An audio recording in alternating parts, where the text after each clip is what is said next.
Podimo. Las mejores historias en audio.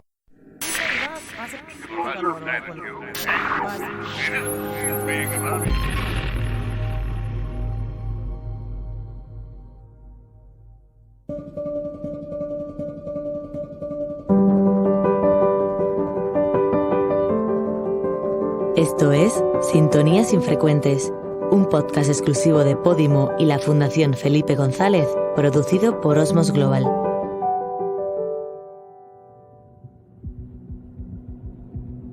Exactamente una comunicación en la que lo que digo es lo que pienso. Lo hago con responsabilidad y con libertad, pero además no lo hago sometido a esa tragicomedia malintencionada de interpretar lo que digo en otra clave, dejando en off o completamente oculta mi verdadera opinión. La Fundación Felipe González es una fundación muy pionera en nuestro país. Su misión principal es poner el legado del presidente González a disposición del público, ¿no? Inspirado un poco en lo que hizo el presidente Roosevelt en Estados Unidos. Y por tanto es importante porque puedes saber lo que pasó y no lo que otros dicen que pasó, ¿no? Pero además de este proyecto de memoria cívica, que es la misión fundamental que tiene la Fundación Felipe González, también nos preocupamos por el progreso global, por intentar buscar proyectos y colaborar con otras instituciones para aportar a nuestro debate público e intentar también aportar un poco de luz a los retos que tenemos planteados para nuestro futuro. Por eso el lema de la Fundación es aprender del pasado y aportar al futuro. Nos parece importante podernos comunicar con gente joven, que son los principales, usuarios del podcast. Si con alguien colaboramos desde la Fundación o intentamos colaborar, todo lo que podemos es con Latinoamérica, porque tiene mucho que ver con la trayectoria del presidente González. Yo creo que no es exagerado afirmar que el presidente fue un líder latinoamericano. Su identificación, lo oiréis con sus palabras en este podcast, ¿no? Con América Latina es absoluta. Y nos preocupa que Latinoamérica esté menos en nuestras conversaciones, que sepamos menos los unos de los otros de lo que deberíamos, y por tanto es muy importante para nosotros que pueda tener una gran parte de nuestra programación en esta nueva aventura que iniciamos de los podcasts, ¿no? De estas sintonías infrecuentes, porque queremos sintonizar, pero queremos hacerlo también de una manera distinta, transversal, plural, substancial.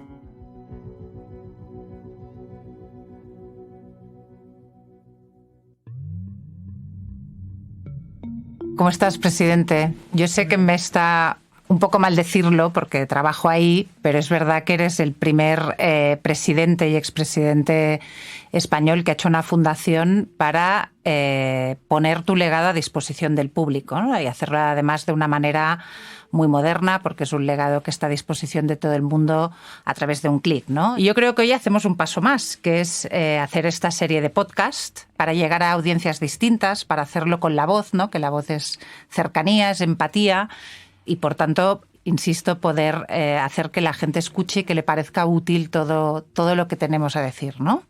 Lo que pasa es que lo que debería ser algo absolutamente normal, como lo es en muchas democracias del mundo, aquí resulta llamativo y excepcional porque los presidentes pongan a disposición del público su legado. Que se haga tecnológicamente bien, que sea más interactivo, que sea, como has dicho, un legado vivo. Digamos que por el momento, si sorteamos el virus, pues a lo mejor dura un poco más esa parte viva del legado.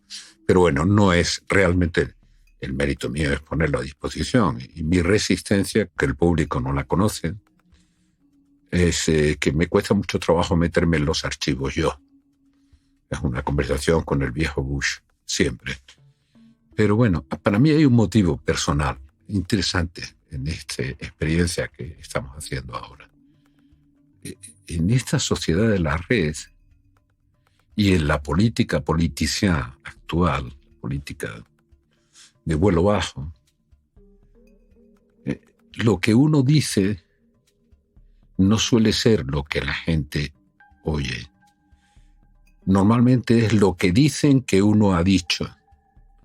Entonces, superar esa barrera de una intermediación maliciosa es lo que permite lo que estamos haciendo. Yo lo que digo, lo asumo. Incluso cuando me equivoco, lo que asumo con más dificultad es que digan lo que yo digo sin haberlo dicho. Y los podcasts permiten exactamente esto, ¿verdad? Exactamente, una comunicación en la que lo que digo es lo que pienso.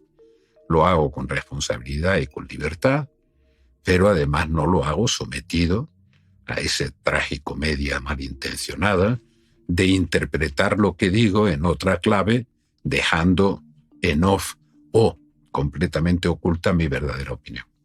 Esa es, yo creo, la autonomía, ¿no? La cercanía, la empatía, es lo que nos da la voz. Obama, hemos visto hace poco con este podcast fantástico que ha estrenado, lo hemos visto de otros mandatarios más anglosajones. El podcast es un producto que además con la pandemia la gente, sobre todo la gente más joven, está usando mucho y ahora otra vez, ¿no? Eres pionero en esto. Pero además de ser pionero en este formato, que yo creo que tiene mucho que ver también con... Porque es verdad que la oratoria, la voz es algo único, ¿no? Que te conecta con el público de otra manera, pero ¿de qué nos vas a hablar en estos podcasts? ¿De qué nos quieres hablar? ¿Qué nos quieres contar? Como te conozco, presidente, diría que de ti lo que he aprendido estos años es que además de ser lo único que eres radical es en tu defensa de la democracia, también eres un poco lo que decía Woody Allen, ¿no? Que te interesa más el futuro que nada porque es donde vas a pasar el resto de tu vida, ¿no? O sea, que a ti te interesa el futuro. Es cierto, en mi cabeza es de toda la evolución que siempre naturalmente es hacia el debilitamiento orgánico con el paso del tiempo. Mi cabeza es la única que probablemente porque no se resigna, siempre está pensando en el futuro. Es verdad que ese pensar en el futuro también tiene una relación con la experiencia del pasado. Es decir, yo no he sido adanista en el sentido de pensar que yo es que conmigo nace la historia o nace un país. No lo he sido nunca, que es una moda muy frecuente en este momento, pero mi preocupación no es lo que ya está hecho, sino lo que hay que hacer, los desafíos que tiene que enfrentar. En ese sentido, en el sentido en que digo que mi cabeza no se resigna. Por tanto, era la conversación con Bush cuando me preguntó que si iba a hacer memorias. Y con el viejo Bush, el original, no la fotocopia, ¿no? Y le dije, pues no estoy pensándolo. No puedes dejar de hacerlo, me decía. Es imprescindible que hagas tus memorias. Y mira, nunca se me ha ocurrido meterme en los archivos, como estás tú ahora. Dice, no, verás, yo he hecho, aparte de que estoy en los archivos y esto, pero he hecho algo más interesante, que he elegido con los colaboradores 10 acontecimientos que marcaron mi presidencia y sobre eso he construido el relato de memoria, de recuerdo, ¿no? Pero bueno, yo hasta ahora no lo he decidido, aunque tiene interés hacerlo. Y en algún momento me voy a poner a hacerlo, probablemente en este momento, un poco más de repliegue sobre lo inmediático banalizado, que es lo que vivimos, y de reflexión que haga un feedback entre lo vivido y lo que se avecina para nuestro país y para el mundo en el que estamos, América Latina, Europa. Yo te lo he oído decir muchas veces, ¿no? La idea es un poco quien no sabe de dónde viene, no sabe a dónde va, pero la vocación, y eso sí que yo lo veo claramente, ¿no? Tú tienes una vocación de contemporaneidad, o sea, que te interesa pensar en el mundo de hoy, no te interesa pensar, o sea, aunque sea una referencia a las experiencias vividas, que eso es lo que te da un hilo conductor y puedes entender las cosas, la idea de estos podcasts, entiendo yo, es que sean útiles para afrontar los retos que nos están pasando, ¿no? Pero no es solo la experiencia vivida personalmente, que obviamente tiene el interés de la experiencia vivida, ¿no? El otro día felicitaba a Gorbachev cuando cumplía 90 años, que tenía una relación muy especial con él, como tantos otros, ¿no?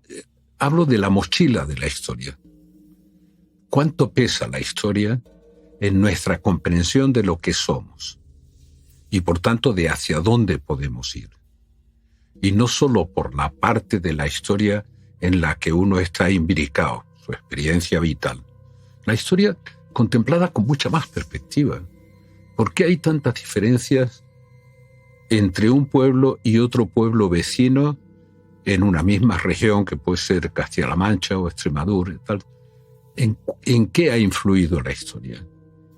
¿Por qué hay una diversidad tan grande entre lo que fue reino de Aragón, lo que llamaban la conquista, y el reino de Castilla, a pesar de Isabel y tanto monta tanto. Bueno, esto pesa hoy, pesa infinitamente más de lo que imaginamos.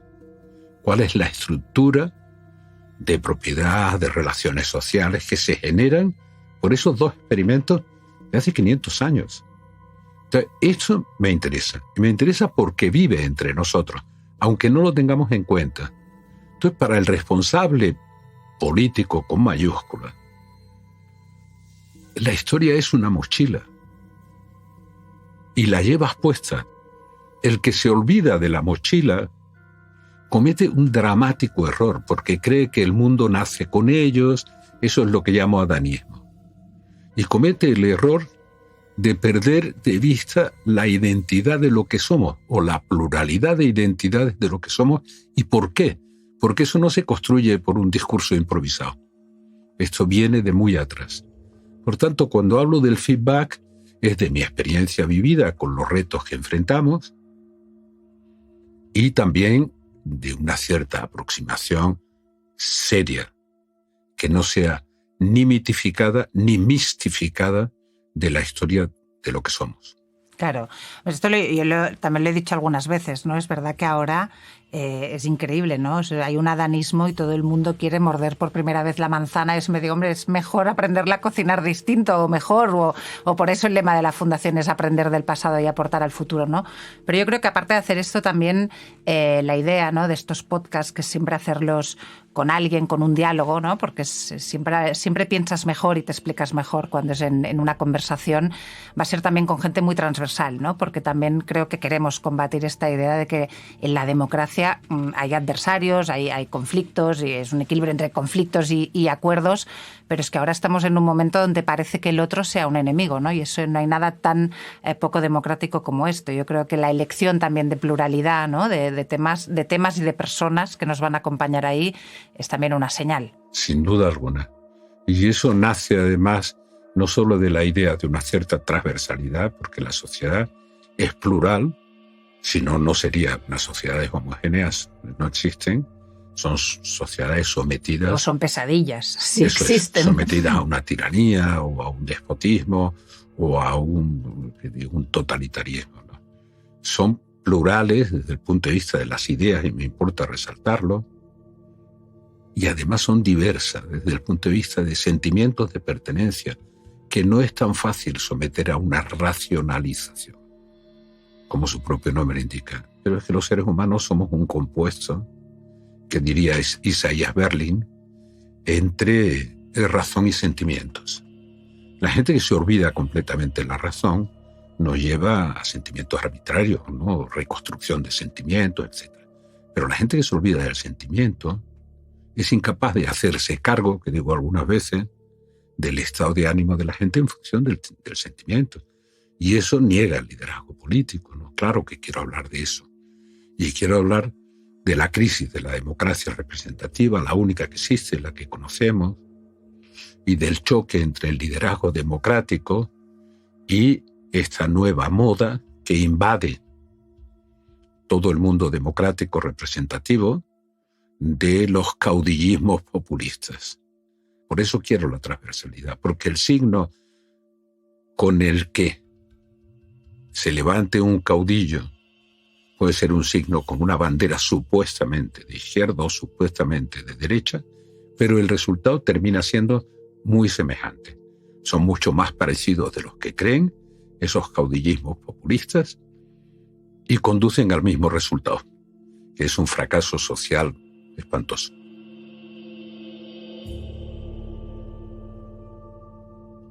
La gente que se esconde, en lugar de tratar de tener principios para avanzar, te escondes detrás de las certezas para quedarte donde estás, ¿no? Como si fuera una especie de paraguas moral. Pero bueno, en todo caso, también yo creo que es importante ¿no?, explicarle a quien nos oiga, ¿no?, que aparte puede elegir el momento de oírnos. Esto es lo maravilloso de los podcasts, que vamos a hablar mucho de Latinoamérica, ¿no? Porque yo creo que es una conversación. A mí me gusta mucho una palabra que usan ellos, que es conversatorio, ¿no? Que tenemos aquí usamos muy poco, pero es muy bonita, ¿no? Porque implica hablar del otro y hablar de Latinoamérica porque la tenemos muy olvidada, ¿no? Y en cambio en tu presidencia Latinoamérica... Yo no la tengo olvidada, ni al día de hoy cuando estamos hablando. Es decir, mis conversaciones con América Latina, o conversatorio, como quieras, pero mi relación con América Latina es diaria.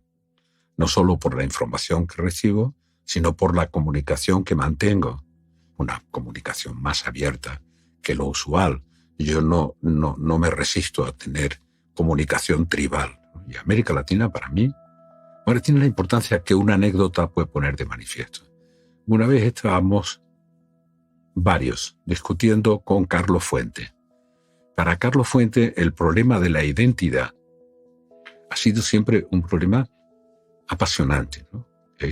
Nacido de diplomático en Chile, mexicano, de nacionalidad y hombre universal, amante de Cervantes, en fin.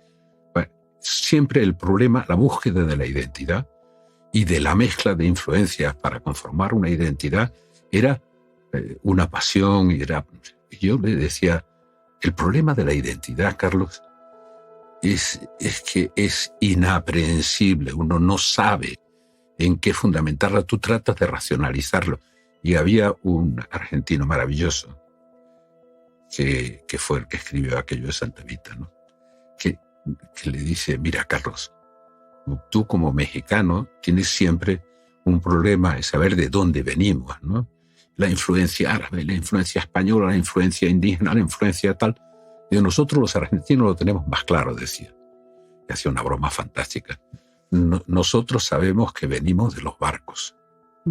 Así que eso nos ha resuelto el problema. Y yo le conté una anécdota que también es una conversación con Helmut Kohl. Digo, mira, Helmut, el problema mío con América Latina, ¿cuál es? Que no tiene un componente tan racional como se puede presentar. Es que cuando hablo contigo, y somos buenos amigos más allá de responsabilidades políticas compartidas a nivel europeo, cuando hablo contigo sé que soy un español hablando con un alemán. Pero cuando los dos hablamos con el primer ministro de Japón, sé que somos dos europeos hablando con un japonés. Pero si esa misma escena se produce, si estamos hablando con el presidente de Colombia, sé que soy un hispano que además soy europeo. Pero mi identidad es más latinoamericana o hispanoamericana. Y lo entendió perfectamente, pero lo sé porque lo siento. Digo, bueno, ¿con quién estoy hablando? Estoy hablando con un interlocutor que cuando hablamos con un japonés veo la distancia identitaria entre dos europeos y un japonés, o entre un español y un alemán, pero cuando hablamos con un latinoamericano veo la distancia o la proximidad identitaria mía con el latinoamericano respecto de el europeo no español. Lo entendió perfectamente. Por eso digo, cuando llego a cualquier país de América Latina, tengo la misma impresión, aunque a veces digan lo contrario, que tienen los latinoamericanos cuando llegan a Madrid. Han hecho un viaje por no sé cuántas partes del mundo, pero llegan a Madrid o a Barcelona. Ahora con más dificultad en Barcelona, y dicen, bueno, ya estoy en casa, he vuelto. Esto es lo mío, aunque he estado disfrutando mucho en Alemania o en Egipto o donde quiera, o en Turquía. Pero de este sentimiento que acabas de describir, parece que lo estamos perdiendo en el sentido que no forma parte de nuestras conversaciones, ¿no? Por eso quisimos darle tanta importancia en esta serie de podcasts a América Latina, ¿no? También nos pasa en parte con Europa. Yo te he contado muchas veces la anécdota que es muy, muy reveladora, ¿no? Raimon Ubiols, cuando era eurodiputado, volvía a Barcelona los viernes para hacer su trabajo de diputado y le decían, oye, Raimon, ¿qué tal en Europa? Y él decía, oye, pero perdona, ¿qué te crees que es esto? ¿No? Pero ¿qué pasa? Que Barcelona es Europa, ¿no? Entonces, hablamos de Europa como si fuera un ente ajeno, ¿no? Eso que hay más allá del Pirineo. Eso que hay más allá del Pirineo. Y a veces con América Latina, o nuestro miedo, ¿no? Que lo hemos comentado algunas veces, es ese. O sea, está poco en nuestras conversaciones comparado en otras épocas, por ejemplo, las de tu presidencia, donde América Latina era un factor importantísimo para el conjunto del país, desde la parte más íntima de nuestras conversaciones hasta la parte, si quieres, más de espacio público compartido y de dirección política, ¿no? Yo creo que eso hay que hacer una lucha para recuperarlo, más con la situación actual, ¿no? Que está la cosa complicada. Sin duda alguna. La proyección de España en su relación con América Latina es completamente distinta que cortada de su dimensión latinoamericana. Completamente distinta, peor, claro, perdiendo, diríamos en términos que ahora la diplomacia es también más comercial. Para España, con su Producto Bruto, su número de habitantes, un país de tipo medio, ni tan pequeño como para no tenerlo en cuenta, ni tan grande como sacar pecho de lata imperial, un país de tipo medio, por tanto que tiene que definir bien sus prioridades. Para España, la relación de fondo, de identidad de identidades con el espacio latinoamericano es un plus absolutamente inimaginable en cualquier nación de nuestra dimensión que no tenga esa relación. Aparte de que la comunicación lingüística, a través de una de las lenguas de España como el castellano, el español, digamos, en América Latina, la comunicación lingüística, en nuestro caso, es una comunicación que refleja más cultura que necesidad de ser entendido por el otro. Eso que refleja el Instituto Cervantes es una lengua cultural de comunicación y por tanto de identidades compartidas.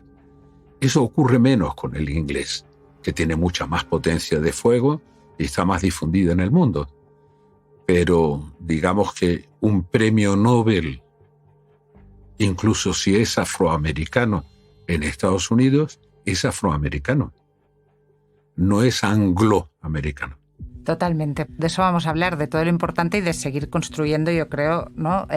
Lo que llamamos memoria de futuro, ¿no? Intentar recuperar este hilo, pero para ser útiles, para acercar con esta voz, ¿no? Que es algo tan personal, pero a la vez tan cercano con el otro, y con estos conversatorios, déjame usar la palabra latinoamericana que me gusta más, pues intentar eso, construir memoria de futuro e intentar ser útiles, porque los retos planteados no son pocos ni pequeños, ¿no? Bueno, solo quiero terminar diciéndote, ¿no será que nos estamos acatetando? ¿No será que nos estamos mirando demasiado el ombligo?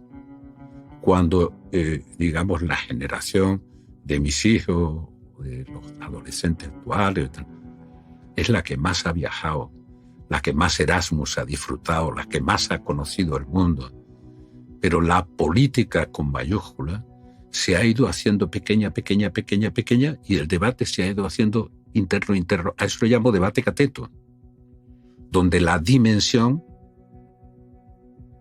europea o la dimensión que tanto se reclama y tampoco se practica internacional se están perdiendo. Ese debate aquí no existe. No existe. Por eso yo decía el desorden mundial, porque lamentablemente existe poco aquí, tampoco en los países de nuestro entorno, pero no queremos resignarnos, así que vamos a intentar recuperarlo. Muy bien.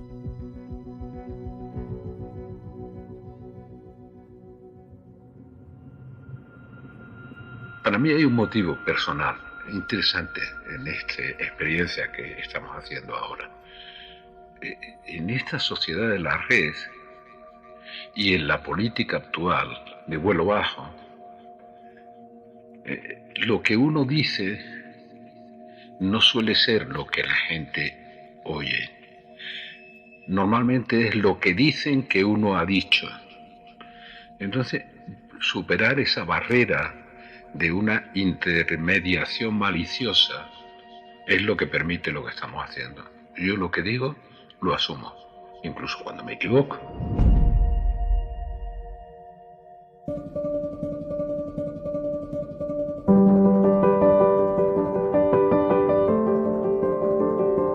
Has escuchado Sintonías Infrecuentes, un podcast exclusivo de Podimo y la Fundación Felipe González, producido por Osmos Global.